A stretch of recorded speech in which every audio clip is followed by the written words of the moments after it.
A'udzu billahi minasyaitonir rajim. Bismillahirrahmanirrahim. Takwa imtithalu awamirillah azza wa jalla, menjunjung tinggi segala perintah Allah, yakni mengerjakan segala perintah Allah dan meninggalkan segala larangan Allah. Baik larangan Allah itu tersembunyi yang ada di dalam hati kita.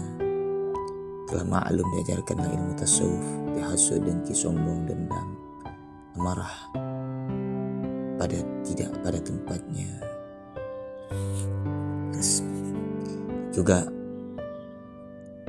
Juga larangan Allah terang-terangan, nampak-nampak terang kita berbuat maksiat kepada Allah dengan anggota zahir kita. Maka tidak sempurna takwa kita kecuali kita menjauhi sifat-sifat yang tercela dan kita bersifat dengan sifat yang terpuji, dengan sifat keutamaan. Takwa itu adalah jalan. Orang yang berpegang pada jalan takwa itu dia mendapat petunjuk dari Allah. Tali takwa itu tali yang tidak pernah putus. Orang yang berpegang pada takwa tersebut, orang tersebut akan mendapat kemenangan. Sebab takwa itu sangat banyak sebagiannya, bahwa kita manusia itu memandang diri kita, begitu kita itulah hamba yang hina. Tuhan kita Allah itu maha kuat lagi maha agung. Tidak seyogyanya tidak patut kita itu bermaksiat kepada Allah yang agung, karena nyawa kita itu adalah ada pada kekuasaan Allah. Juga kita mengingat kebaikan Allah pada kita. Banyak perkara, bahkan Allah mengatakanlah hadis qudsi, wahai hambaku, engkau menghiasi tempat pandang makhluk, menghiasi diri kita takut dicela oleh makhluk, tapi tidak pernah sekali-sekali dirimu menghiasi tempat pandangan hati. Kalau engkau itu diliputi, dipenuhi dengan nikmat dan kebaikan dan rahmat Allah Subhanahu wa taala. Kalau kita tahu kebaikan Allah berikan kepada kita, tak patut kita mengingkari nikmat Allah. Jadi jangan lupa kita itu lupa ke yang memberi nikmat. Nah, kalau apabila nikmat Allah berikan itu kepada kita dan nikmat itu kita bermaksiat kepada Allah, baik tangan, kaki dan sebagainya, anggota yang 7, itu berarti kita sudah berkhianat pada Allah SWT. Kita takut berkhianat kepada makhluk, takut kita dicela makhluk, takut makhluk menjauhkan kita, tapi kita nggak pernah takut Allah menjauhkan kita. Maka kita takut. Dan juga kita ingat mati, bahwa kita akan mati. Di depan kita kalau bukan surga neraka, kita dimasukkan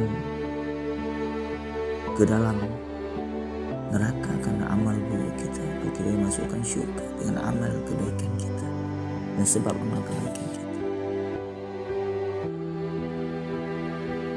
Jadi beramal amalan soleh segera kira kita mampu, yakni yang wajib, yang sudah pasti wajib dikerjakan, yang sunnah semampu kita. Juga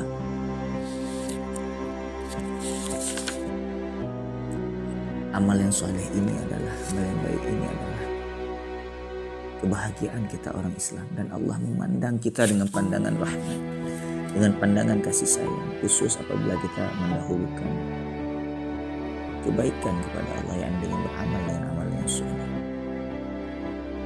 Juga hasil buah takwa itu, hasil takwa itulah kita bahagia di dua negeri. Dalam negeri kita, di dalam dunia kita, tinggi kedudukan kita, yakni diangkat derajat oleh Allah, dan juga elok sebutan kita. Walaupun kita udah mati, tapi ilmu kita masih diingat oleh orang. Itu adalah sebutan dan usaha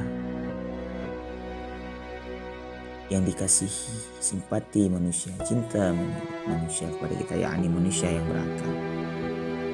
Karena orang yang bertakwa itu dibesarkan, diagungkan oleh orang-orang yang asal orang-orang yang kecil dan disegani oleh orang-orang yang besar, dan dilihat oleh orang yang berakal kepada orang takwa ini lebih aula dengan kebaikan,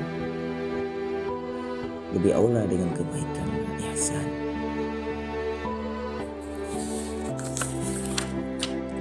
Juga dalam akhirat itu kita kelepasan, sejahtera dan kemenangan, dan kita masuki surganya Allah di mana orang bertakwa itu mulia karena firman Allah, innallaha ma'al ladzina taqaw walladzina hum muhsinun.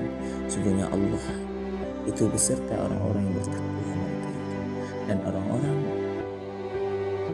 padahal mereka orang bertakwa itu, mula mereka itulah orang-orang yang ihsan, berbuat ihsan mereka itu kepada Allah, yakni ihsan di sini seperti dalam hadis, dalam makna ihsan ikhlas, berbaiki amal, ikhlas kita kepada Allah, berbaiki amal. Dulu kita maksiat, sekarang tidak ada maksiat lagi.